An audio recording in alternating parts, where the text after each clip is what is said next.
विनाश का उदय, हिरोशिमा और नागासाकी। 1945 की एक उमस भरी अगस्त सुबह हिरोशिमा रोजमर्रा की जिंदगी की लय में सराबोर थी। सूरज ने जापानी शहर को सुनहरी रोशनी में नहला दिया था।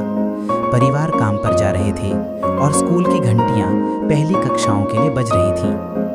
यह बस एक और सोमवार था जब तक 8:15 पर एक अकेला अमेरिकी B-29 बॉम्बर साफ आसमान को चीरता हुआ नजर आया।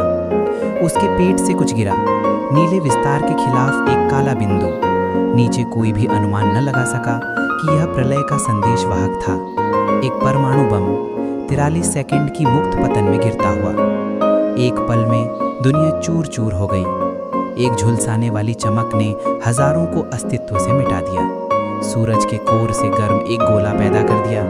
4000 डिग्री सेल्सियस पर 80,000 आत्माएं चमक में विलीन हो गईं। उनका अंतिम दृश्य एक अंधी भोर। लेकिन ऐसी क्रोधपूर्णता क्यों? इस त्रासदी को समझने के लिए हमें द्वितीय विश्व युद्ध की छायाओं में पीछे लौटना होगा, जहां मानवीय महत्वाकांक्षा ने वैश्विक ज्वालाएं प्रज्वलित की। जैसा कि जे. रॉबर्ट ओपनहाइमर, बम के पिता, ने प्राचीन हिंदू शास्त्र से पंक्तियां फुसफुसाईं, अब मैं मृत्यु बन गया हूं, जगत का संहारक। मानवता के सबसे अंधेरे आविष्कार के लिए मंच तैयार हो गया था। युद्ध 1939 में हिटलर के पोलैंड पर धावे के साथ फूट पड़ा, राष्ट्रों को गठबंधनों के भंवर में घसीटते हुए। धुरी यानी नाजी जर्मनी, फांसीवादी इटली और साम्राज्यवादी जापान के नेतृत्व में मित्र राष्ट्रों के खिलाफ टकराईं।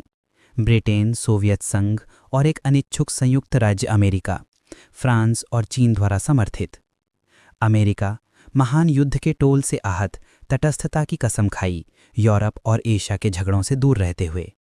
वह नाजुक शांति 7 दिसंबर 1941 को टूट गई जब जापान ने पर्ल हार्बर पर हमला किया। एक तारीख जो कुख्याति में जिएगी।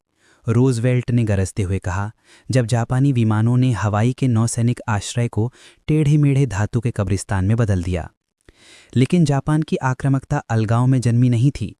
यूरोप के औपनिवेशिक दैत्यों की तरह ब्रिटेन भारत को निगलता हुआ, फ्रांस इंडो चाइना को जकड़े हुए, जापान ने 20वीं सदी की शुरुआत में अपना साम्राज्य का पीछा किया। वे the great East Asia prosperity sphere का ड्रीम देखते थे, एक एकीकृत मोर्चा जो कच्चे शोषण को छिपाता था, अधिग्रहित भूमियों से संसाधनों की लूट। 1931 तक जापान ने उत्तरी चीन में मंचूरिया पर कब्जा कर लिया, सोवियत मंगोलिया पर नजरें गड़ाए। दक्षिणी महत्वाकांक्षाएं फ्रेंच नियंत्रित वियतनाम, लाओस और कंबोडिया, इंडो चाइना के रत्नों पर लक्षित थीं। उन्हें